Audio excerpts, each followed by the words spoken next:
Во, пожалуйста, присаживайтесь. Задние ряды, девочки. Добрый день. Привет, привет. Пожалуйста, пересаживайтесь на первые ряды. Осталась буквально 1 минута, и мы начинаем.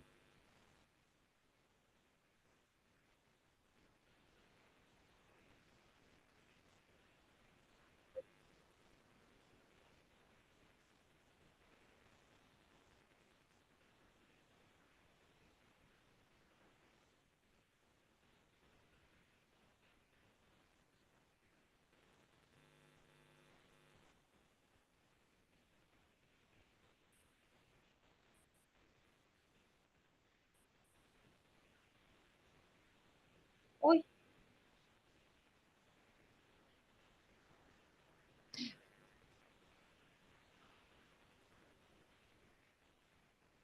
Мы можем...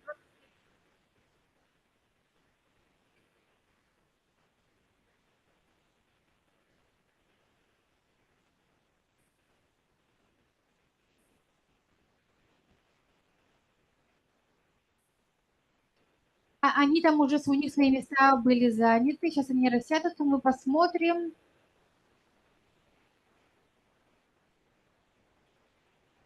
Ага. Так, сейчас так.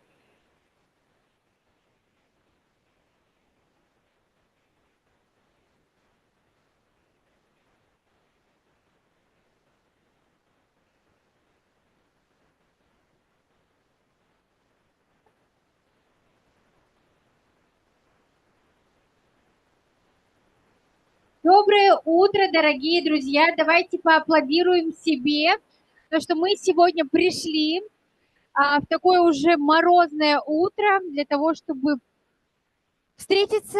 И мы сейчас вам расскажем, еще раз вам напомним, что у нас пройдет и что вас сегодня ожидает. Мы сегодня с вами в форуме «Включайся». Давайте поаплодируем.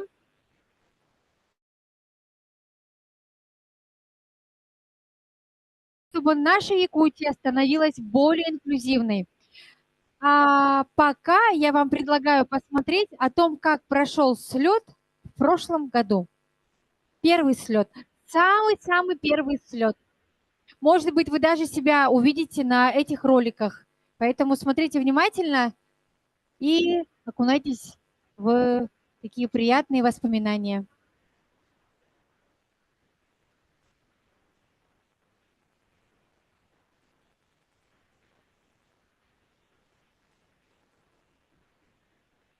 Так, есть, пошло.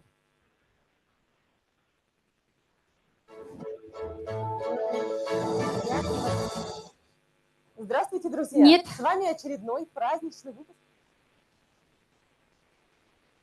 Видео прошлого года, первого нашего инклюзивного форума.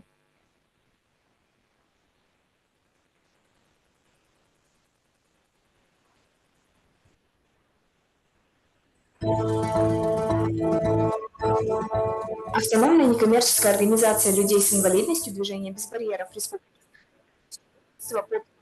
провела первый республиканский зимний слет молодых людей с инвалидностью «Включайся». Цель мероприятия – мотивирование и привлечение молодых людей с инвалидностью в возрасте от 16 до 35 лет к общественной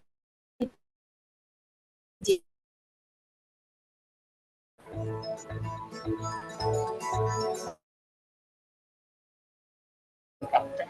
уголков нашей республики. Важно познакомиться с новыми ребятами и узнать их пожелания для дальнейшей нашей деятельности. Второй день у нас была проектная деятельность под названием «Твоя инициатива». И мы обучили ребят писать проекты, социальные проекты, по итогам которых ребята в тот же день написали свои проекты.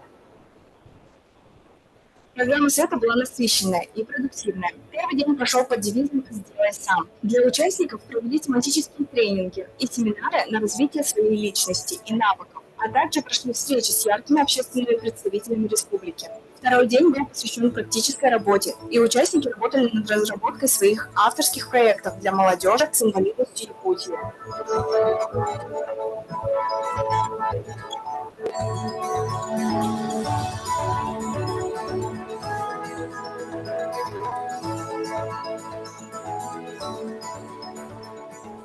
время света у нас провели совместные творческие проекты, и со следующего года в планах у нас стоит уже их реализовывать. Ребята очень раскрылись, нашли себе друзей. Как признаются организаторы, слет стал хорошей практикой для самореализации и самоанализа молодежи с инвалидностью. В планах сделать данный слет традиционным.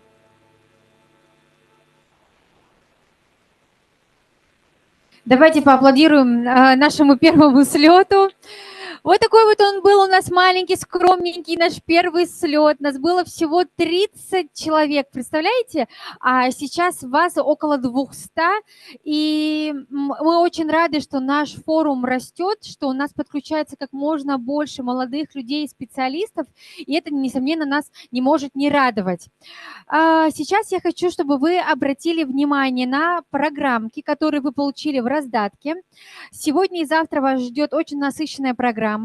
Пройдут тренинговые занятия, лекции, встречи с экспертами. И наша команда так старалась сделать этот форум максимально интересным, поэтому мы вас очень просим быть максимально включенными в наш форум «Включайся». Также у нас, конечно же, есть приятные бонусы. Вы у нас молодая, стильная молодежь, да, вам хочется не только получать какие-то знания, но и проводить, так скажем, приятное с полезным. И в рамках форума мы хотим для вас провести небольшие конкурсы по номинациям. Максимально простые условия и максимально то, что вы любите делать. Это раз, креативное фото. Его нужно разместить на своей странице в ВК, указать хэштег «Включайся», нижнее подчеркивание «Харисхал». И вы закидываете любое ваше креативное фото, которое вы считаете с форума. Да? Можете что-то придумать, какое-то постановочное фото оригинальное. В общем, мы будем это все смотреть, и потом мы вам покажем, что у нас получилось. Также есть номинация за самое масштабное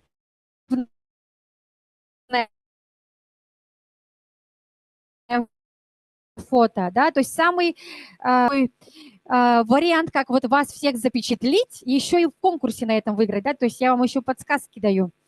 Также мы завтра будем оценивать лучшую идею. Завтра по программе у вас будет стоять такой небольшой мозговой штурм, вы будете обсуждать проекты, и там, кто предложит лучшую идею, также будет у нас... получит подарок. И, конечно же, самый активный участник. Что значит самый активный участник? Это тот участник, который будет максимально включен во время наших тренингов, лекций, общения, взаимодействия. Да? То есть задавайте вопросы, абсолютно не стесняйтесь, мы будем это отмечать. Для нас это очень важно, чтобы от вас шла обратная связь. Хорошо? Поэтому все вопросы, которые у вас есть по поводу к нашим лекторам, участникам, задавайте, не стесняйтесь, спрашивайте, потому что вас ждут подарки от магазина нескучных вещей «Мистер Бин». Угу. Давайте поаплодируем мистеру Бину за подарочки и за предстоящих победителей. Также, конечно, вот я вам сказала, что у нас около 200 людей, да, но по факту у нас, как бы, вы смотрите и думаете, а где же еще ребята? Но они у нас есть, и они у нас подключены в онлайн. Мы сейчас даже можем попросить включить экран, потому что к нам не все ребята смогли приехать из Якутии, да, с разных уголков, и они подключаются онлайном, поэтому мы хотим сейчас их подключить на экран, и им можно будет помахать. Так.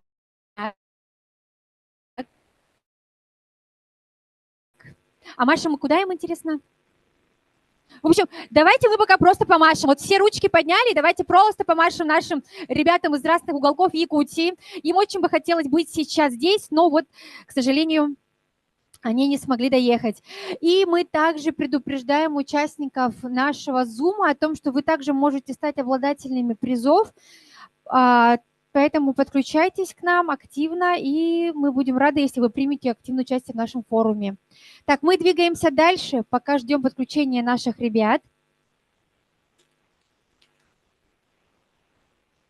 Конечно же, для приветственного слова мы приглашаем тех, без чьей поддержки и включенности наш бы форум абсолютно бы не получился. Я бы хотела сейчас на сцену пригласить первого заместителя министра труда и социального развития Республики Саха-Якутия Трубину Альбину Владимировну. Бурные аплодисменты. Альбина Владимировна, пожалуйста, пару слов вот о нашем форуме предстоящем, пожелания напутствующие ребятам. Доброе утро, уважаемые наши участники сегодняшнего молодежного инклюзивного форума «Включайся». Я хочу вас от имени Министерства труда и социального развития Республики Саха-Якутия и от себя лично поздравить с этим прекрасным мероприятием. И, конечно же, поблагодарить наших уважаемых гостей, Алексея и Юлию, что вы к нам приехали. Они у нас в Республике Саха-Якутия в первый раз, поэтому, коллеги, наша уважаемая молодежь, покажите все, что вы умеете, все, что вы знаете, и все, что вы сможете сегодня сгенерировать, да, и, соответственно, предложить те проекты, которые мы в дальнейшем будем с вами совместно реализовывать. Также хочу поблагодарить вас за активное участие в сегодняшнем мероприятии. И, конечно же, вас ждут очень интересные мероприятия, тренинги, мастер-классы, да, где вы сможете услышать что-то новое для себя, получить новые впечатления, новые эмоции. И также по программе у вас будет тренинг по командообразованию, что по своему опыту знаю, очень важно, да, для того, чтобы вы раскрылись, показали свои лидерские качества, чтобы вы выявили свои навыки, да, свои креативные идеи и, конечно же, выработали новые проекты и создали свою уникальную команду, что очень немаловажно для развития нашей республики и страны в целом. Также я хочу отметить, что данный молодежный форум у нас реализуется в рамках плана мероприятий, посвященному Международному дню инвалидов, который у нас состоится 3 декабря. План мероприятий утвержден правительством Республики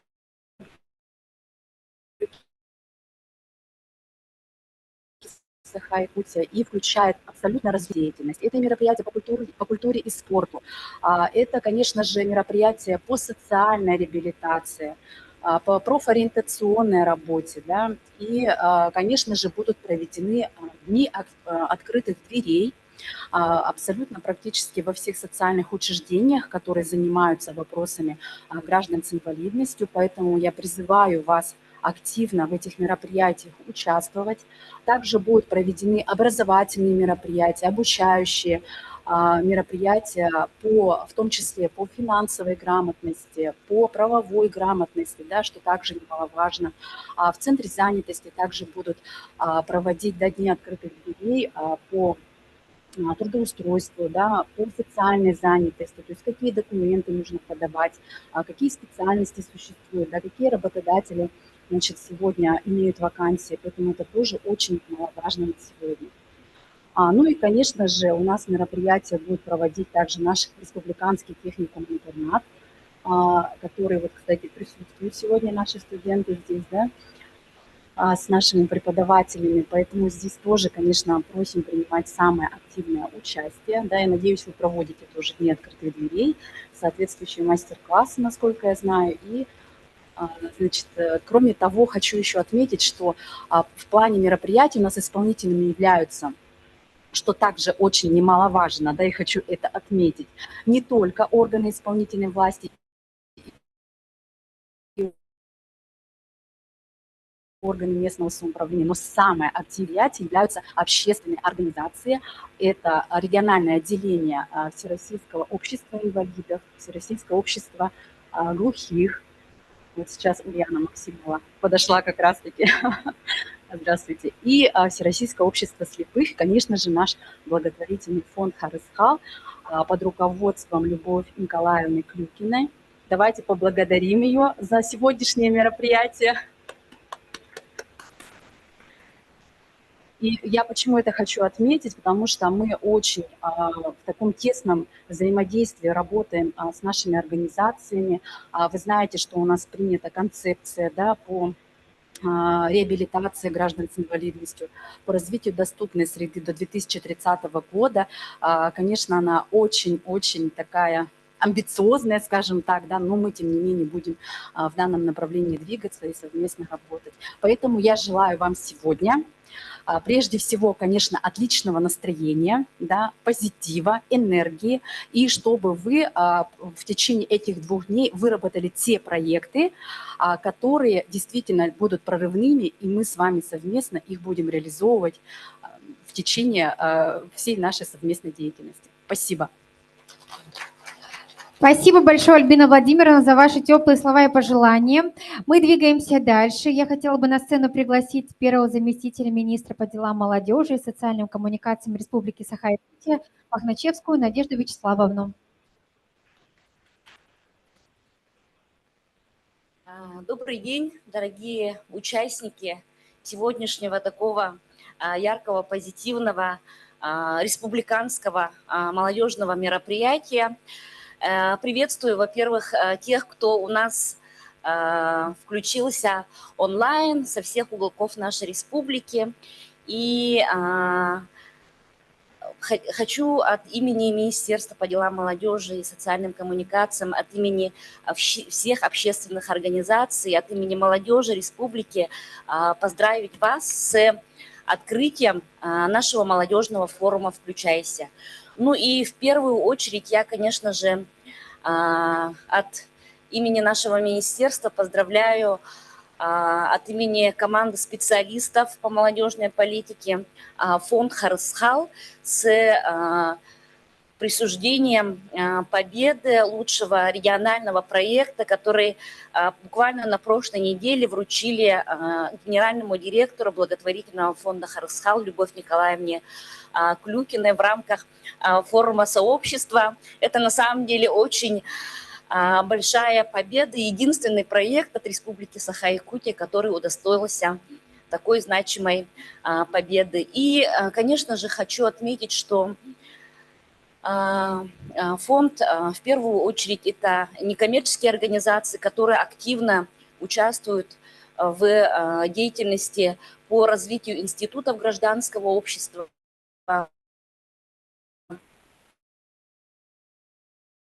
И все эти проекты, которые организациями, они, конечно, реализуются. И сегодняшний форум тоже, да, посредством гранта Росмолодежи. И это очень большое направление, в которое нужно вливаться, в которое нужно двигаться, и через которое это один из таких механизмов, через который можно реализовывать свои идеи и свои проекты. И хочется сказать, что среди вас есть, среди ваших руководителей, в том числе и Любовь Николаевна, это федеральные эксперты, которые готовы дать и давать и помогать реализовывать, в том числе упаковывать в проекты, реализовывать их в жизнь. Действительно очень насыщенная программа. Я тоже желаю вам всего самого наилучшего. Пускай сегодняшний день он вам даст какой-то определенный толчок в том, чтобы в дальнейшем вы, чтобы сегодня вечером вы отсюда вышли с горящими глазами, с чувством того, что действительно мы сделали определенные планы на будущее, ну, буквально, можно сказать, на предыдущий год до следующего форума. Желаю вам успехов, удачи и, конечно же, мы готовы к сотрудничеству. Сегодня тоже с Любовью Николаевной с утра обсуждали, какие проекты мы можем совместно реализовать. Всем желаю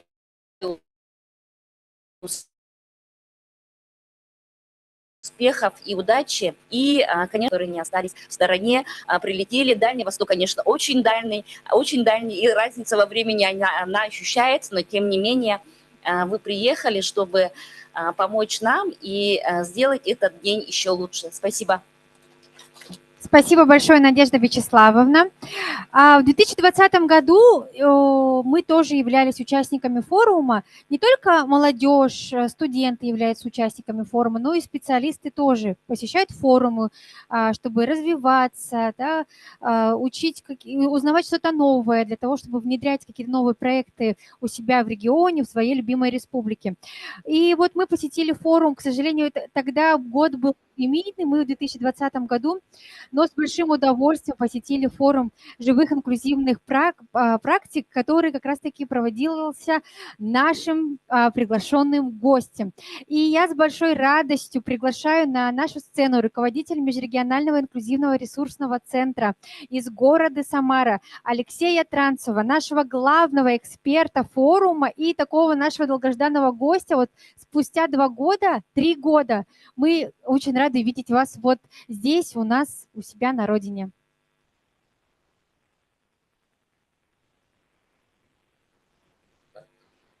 Спасибо огромное, дорогие друзья. Очень рад всех приветствовать. Это долгожданная поездка, это долгожданная аудитория. Я надеюсь, что за эти несколько дней мы не только познакомимся ближе, но и сможем обменяться опытом, поговорить про те инклюзивные практики, которые развиваются в центральной части России, в Сибири, на Кавказе. Я надеюсь, что ваши собственные инклюзивные проекты будут развиваться еще сильнее. И я хочу пригласить вас в несколько больших, мощных федеральных проектов по инклюзивному блогингу, по инклюзивному туризму, по инклюзивным танцам. Это те возможности, которые федеральный уровень может обеспечить для нас уже сейчас. И самое главное, я хочу показать вам, что любая форма инвалидности сейчас в нашей стране – это не препятствие для развития полноценного образа жизни, поиска друзей, построения карьеры и исполнения ваших мечт. Спасибо, друзья. Сегодня будет большой и интересный день работы. Я призываю вас быть активными. Раз вы сюда пришли, то будьте самыми лучшими. Спасибо. Спасибо большое, Алексей. Я уверена, что вот ваши слова, вот мы просто вот да, заряженный станет нашим девизом на эти прекрасные 2 дня. Мы двигаемся дальше. Я хотела пригласить на сцену победителя конкурса «Росмолодежь Гранты», руководителя инклюзивных проектов благотворительного фонда поддержки детей с инвалидностью и ограниченными возможностями здоровья Республики Саха-Якутия Харисхал Милосердие Адамову Нергуяну Мирославовну. Нергуяна выиграла грант, благодаря которому состоялся наш сегодняшний и завтрашний форум.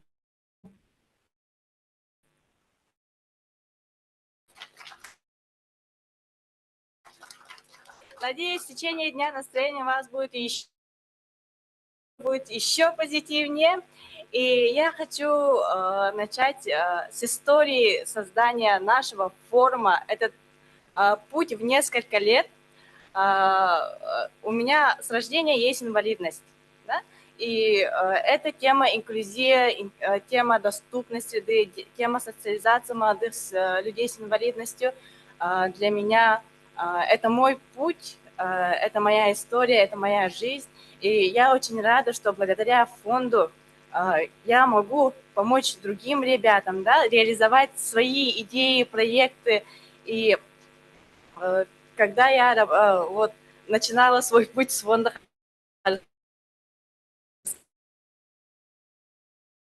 проводила семинары, потом потихоньку уже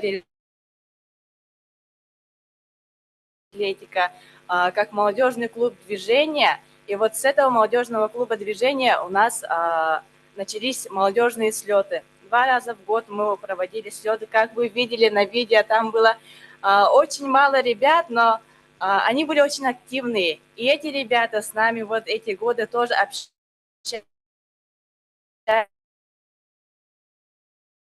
И благодаря вот конкурсу,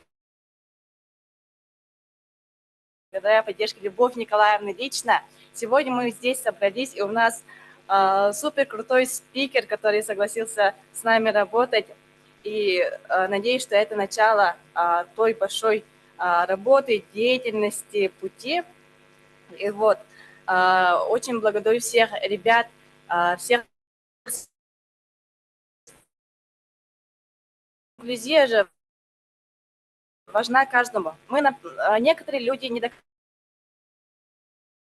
Сегодня на этой площадке мы хотим рассказать, что такое инклюзия. Инклюзия объединяет не только вот людей с инвалидностью, но и всех людей. Это всем важно.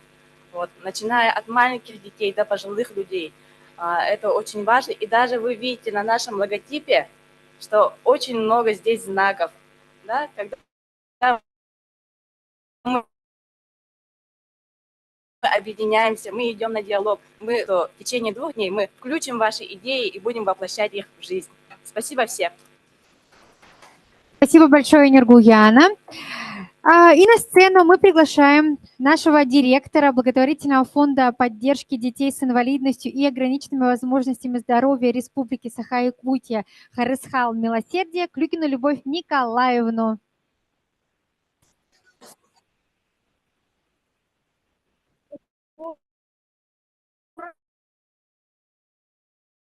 Музыку прям громко включу, пожалуйста.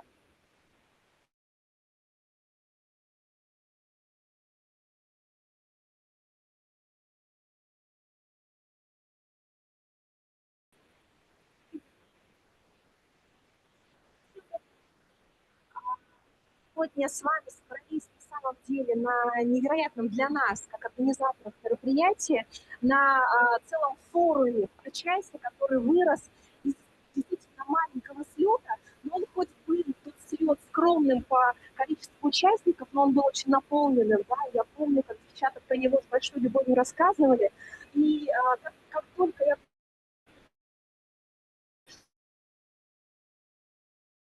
фото или говорили, надо делать включайся на это мероприятие, мы его искали, и слава богу, у нас все получилось, мы его нашли. Для чего мы проводим этот форум? У каждого из нас есть какая-то особенность, какая-то фишка. Вот я, например, не один человек, да, как мы успели заметить, а уже 2. Вот. И это моя фишка сегодня. И чтобы мы все свои фишки превратили не в какие-то ограничения для нас. Да? Я, например, как двойственный человек сейчас могла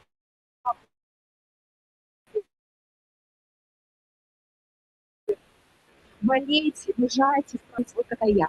Мы превратили свои особенности в настоящие фишки, чтобы мы их не стеснялись показывать всем, рассказывать и говорить о том, что да, я, может быть, отличаюсь от тебя, но я нисколько тебя не хуже, а может быть, даже в чем-то и лучше.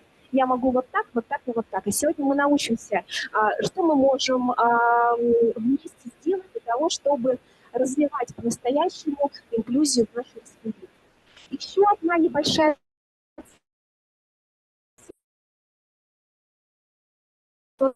которую мы открыли в феврале. В феврале этого года мы жили, да, все эти месяцы нашим центром, чтобы наш центр «Среда» стал для вас местом притяжения, чтобы вы хотели туда приходить. Вот сейчас я спрошу, ребят, кто был в молодежном центре «Среда»? Поднимите руку. Да. И это будут только единицы людей, совсем немного, да? Потому что, скорее всего, все остальные даже не знали про наш центр «Среда».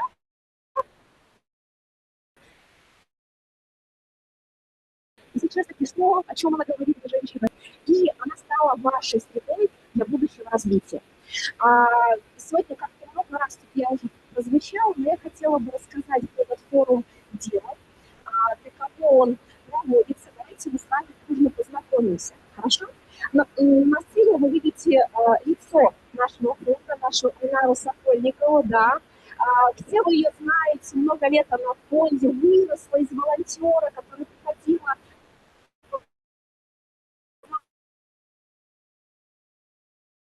фонда много лет назад, но война у вас не знает, да? Нургулляну вы уже поприветствовали, давайте ей еще раз поаплодируем. Действительно, если бы не она, ничего бы у нас на самом деле не получилось. Новый координатор по работе с волонтерами у нас Галина Егорова, где Галя у нас находится, где-то бегает сейчас, скорее всего, по оргмоментам. И сегодня она привлекла классную команду добровольцев. Ребята, волонтеры, давайте мы вам тоже поаплодируем. Где вы? Помашите руками. Вот вы.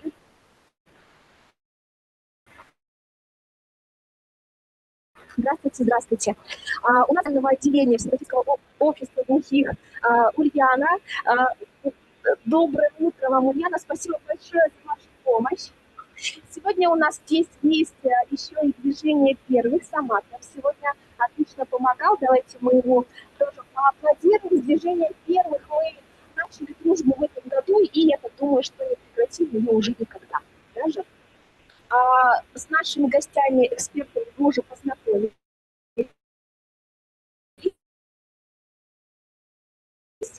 Анна Пшенников, это человек, на котором отвечаете, потому что это наша пресс-служба. Давайте Мане также поаплодируем. Да. И там за пультом находится наш контакт-центр фонда, человек, который ведет соцсети, Антонина Попова. Тоже сейчас там не помашет. Давайте поаплодируем. Она молодец. Соцсети ведет интересно, на мой взгляд. Если вы хотите попасть в соцсети фонда, а у нас там на минуточку больше 1000 человек, фотографируйте, ставьте хэштег. И, может быть, каких-нибудь запрещенных. Познакомимся с вами. Я прошу вывести на экран нашу презентацию. В этой презентации, у всех сейчас телефоны. Я видела, что в самом начале все прям сильно в них сидели. Пожалуйста, наведите камеры своих телефонов на этот QR-код и перейдите по той ссылочке, которая откроется. У кого получится первым, тот молодец, подарок не получится. Просто его поблагодарить, что он такой суперактивный участник, и волонтеры, и организаторы, зайдите, если у вас есть это время. Но все, прошло подключение. Ну, дождемся хотя бы сколько? 40 минуте, подключаемся. Это такой интерактивный формат, мы его сейчас активно используем. Люди, я вообще прям обожаю эту фишку, можно очень быстро знакомиться. Да. Можете писать, если вы хотите быть инкогнито, то не свои имена, например, как вы хотите, чтобы вас называли где-то котенок. Ну, давайте до 50, 51, отлично, до 60 мы дойдем. Да, есть еще те, кто переходит. Хорошо. Угу. Можно, кстати, еще ссылку, этот QR группу участников выслать. Так, 59, 60. Давайте пойдем дальше. Следующий слайд, пожалуйста. Следующий слайд. Угу. Так, итак, давайте знакомиться. Спасибо большое, Надежда.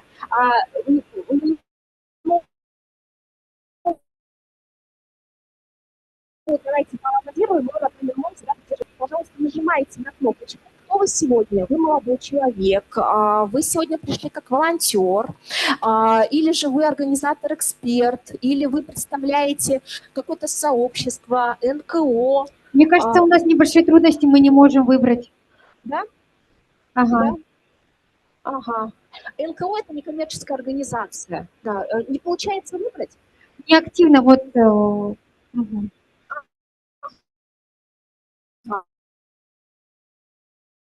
Давайте перейдем к следующему вопросу. Угу. Так, как вас зовут? Мы уже видели в начале имена. Вот пишите, давайте, как вас зовут. Мы знаем по регистрации, что у нас в зале примерно 80 молодых людей должно быть. Да? Волонтерская команда у нас сегодня классная, у нас сегодня 6 человек. Организаторов совсем немножко 3-4. Александр, Анатолий, Юлия, Кристина, Мария. Все-таки красивые у нас.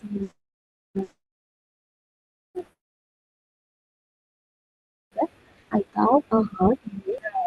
Как себя назвать? И Александра Арсеньевна. Вот так надо представляться. Да. Угу. У нас сегодня много, но очень разные, яркие. Самат здесь, Никуяна здесь, Евгения здесь можем. Угу. Ну, вот, как будто бы мы так вот с вами интерактивно знакомимся. По программе мы видели, что у нас будет еще знакомство. У нас разделят по группам.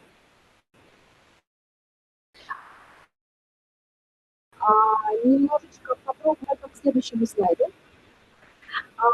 Какой район вы представляете, откуда вы родом, откуда вы приехали? Если бы я участвовала в вашем опросе сейчас, я бы написала, что я из Ленска. Вот. Хотя живу в Якутске, но представляю Ленский район. Так. И из Якутска у нас, конечно, больше всего. Так, сейчас это облако у нас разойдется. Даже из Саблийского улуса, ничего себе. с Арктики. Ну, давайте друг другу поаплодируем. У нас такая яркая, полная география представлена сейчас, да? Из разных уголков Якутии мы приехали. Оленёвский тоже дальний очень. Угу. Ну и из Москвы. Да, и из Москвы. У нас есть гости, тоже себя зафиксировали. Хорошо. Если слово больше всего выделено, значит больше всего людей из этого места. Да, мы видим, что больше всего все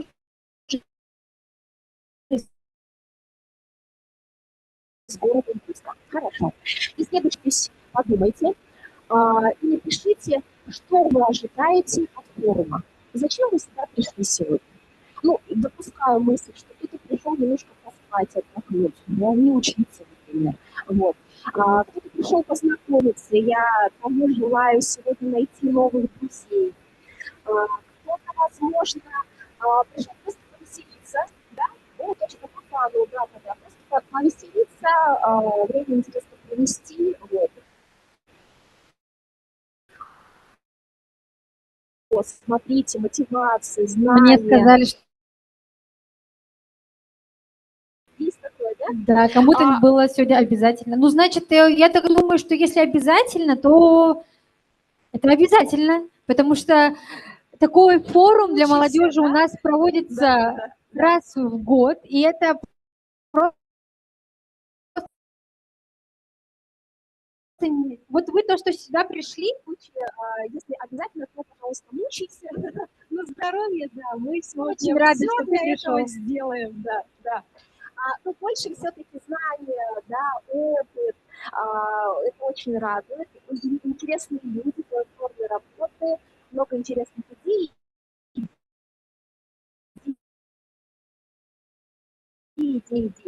Кроме идей, мы будем поэтому нужно, конечно, чтобы вы были максимально активны. Я очень надеюсь, что те, кому сказали прийти обязательно, они все же себя на этом форуме найдут, вот, и им будет очень интересно. Так, переходим к следующему, последнему нашему вопросу. Напишите пожелания себе, организаторам или со знаниями, чтобы вы вот желали удачи, спасибо, успехов, не болейте, да, это очень хорошее пожелание сейчас. Те, кто чувствует небольшое недомогание, те, я смотрю, в масках, вы молодцы, защищаете себя и окружающих. Так, ага, любви, удачи. Больше всего все желают. Так, давайте, что вы знаете? Это тоже... хорошо. Развивайтесь, я как не поспать хочу. У меня тоже такое желание, мы прям очень мало спали, потому что мы организаторы, поэтому переживали, особенно Нургуяна, мне кажется, она не спала вообще сегодня. Да, покушать. Но покушать у нас будет обед, он будет у вас самостоятельный, но это тоже вот такие пожелания друг другу, давайте их себе зафиксируем, возьмем себе, да, в работу. То есть я сегодня хочу добиться успеха, чтобы меня все узнали, чтобы я со всеми познакомился. Давайте будем двигаться дальше. Я от всей души вас благодарю за то, что вы сегодня здесь. Больше фотографируйтесь, улыбайтесь вживую, потому что сегодня у нас есть такая возможность, и еще будет завтра. Спасибо. Спасибо большое, Любовь Николаевна, за столь интересный интерактив. Честно говоря, мы вообще впервые такое видим, хотя мы являемся такими активными участниками форумов. Ну, что-то мне самой было прикольно. Я думаю, нашим ребятам тоже понравилось. И я видела, как вы максимальный момент оставляете прямо сегодня, завтра до конца, и будете такими же включенными. Мы двигаемся дальше и уже активно приступаем к нашей работе на нашем форуме. И поэтому я с удовольствием передаю бразды правления сегодняшнего нашего форума нашим друзьям, специалистам республиканга. Поэтому, ребята, можете... Так, мы остаемся на местах, да? Ага. Здравствуйте, психологи. Проходите. Вы нам дадите сейчас команды, что, ребята, нужно убрать вещи, вот это вот все моменты хорошо, чтобы они были максимально готовы, включены.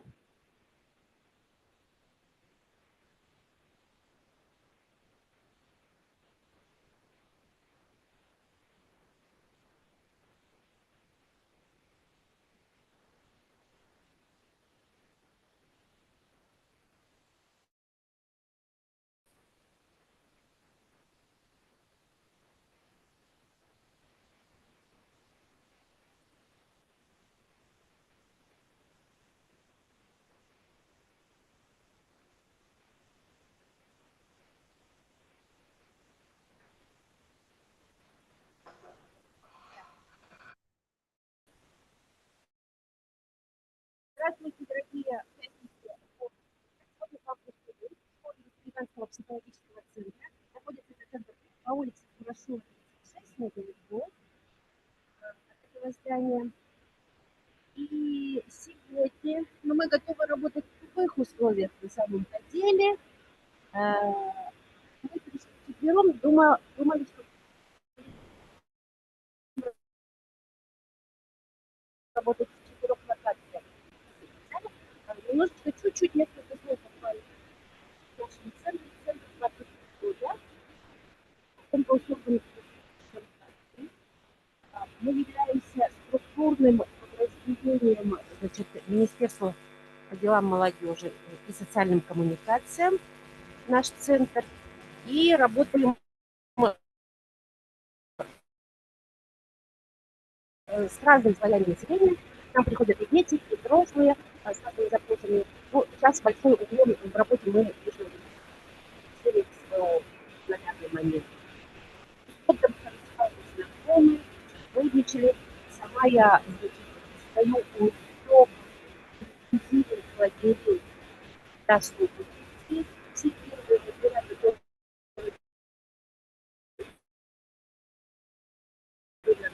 материалы, поэтому определенные идеи есть. И вот если мы размещаем свои позиции, начнем работать.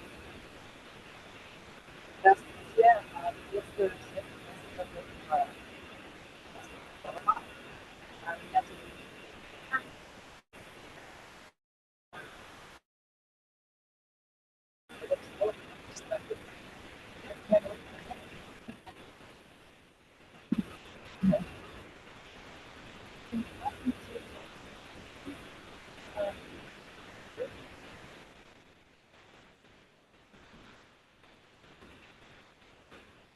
Дорогие ребята, давайте вот как-то соорганизуемся таким образом,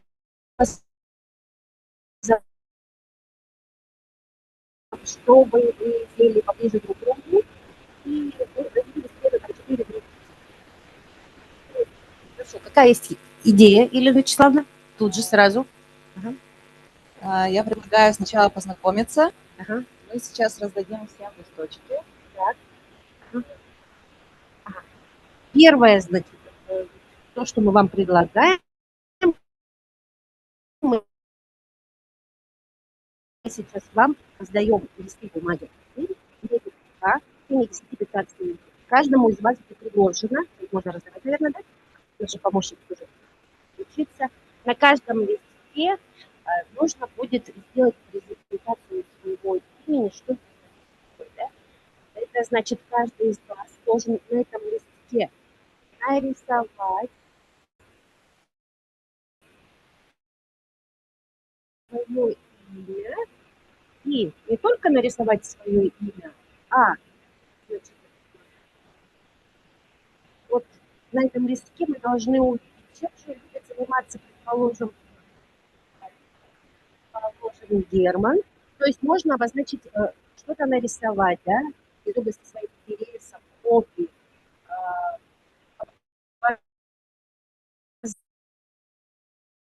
значит чуть-чуть. Вот когда, значит, работа будет завершена, то вам выдадим листки, карандаши, у вас у нас еще пачка, да?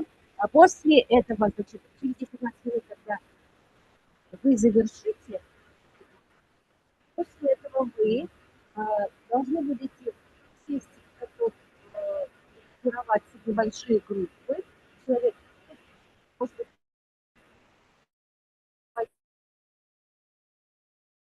10, да? Будет так приходить. И обсудить. Каждый должен презентовать то, что он сделал. Ну, то есть, одним словом, например, если Герман сейчас напишет свое имя и чуть-чуть обозначит свои интересы, то он будет рассказывать.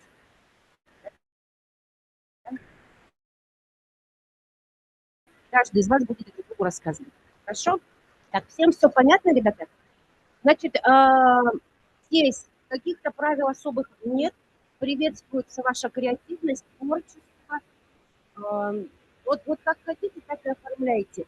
Вот если немножко непонятно, могу еще раз вот как бы добавить. Меня зовут Лена, и я когда это упражнение делаю для образца, я всегда, значит, написав свое имя, у меня там появляется река, потому что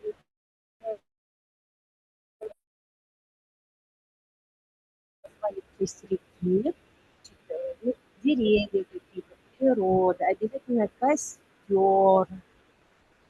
Но это я так показываю то, что я люблю, да, то, что входит в круг моих интересов. А в круг моих интересов входит, ну, очень люблю я, например, активный отдых и природу.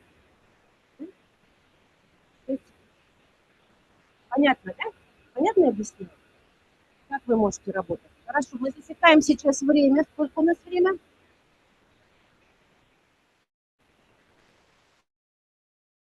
Так, 10-15 минут.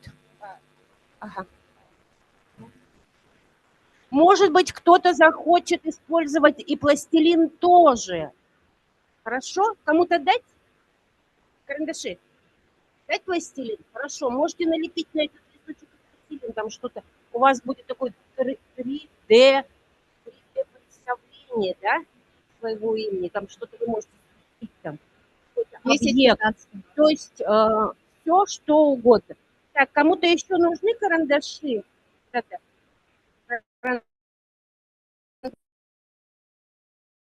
Карандаши, пластилин. Поднимайте руки, кому надо.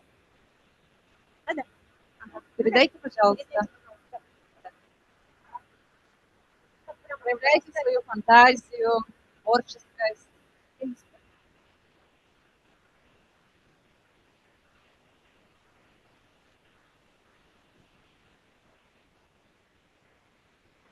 Можно использовать такие карандаши. Если кому-то не хватает карандашей, вы можете друг у друга тоже спрашивать, потому что мы все...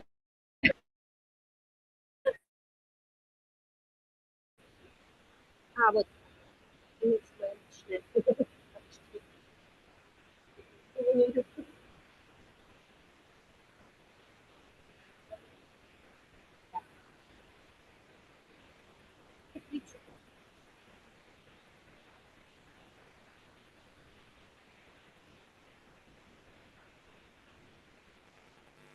Каждый по одному правилу можете прочитать. Просто по одному правилу. Давайте. Ты первый начнешь. Правило. Ну, ничего нет. Девочка.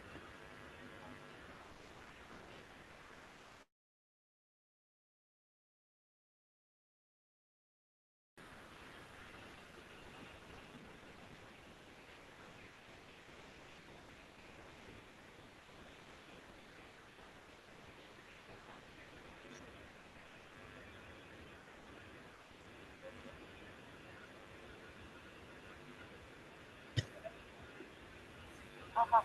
Так, нам нужно вот организаторы, да, куда-то прикрепить вот эти вот деревья. Для...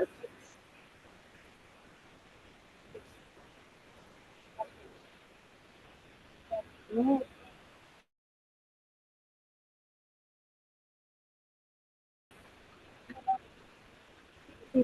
может,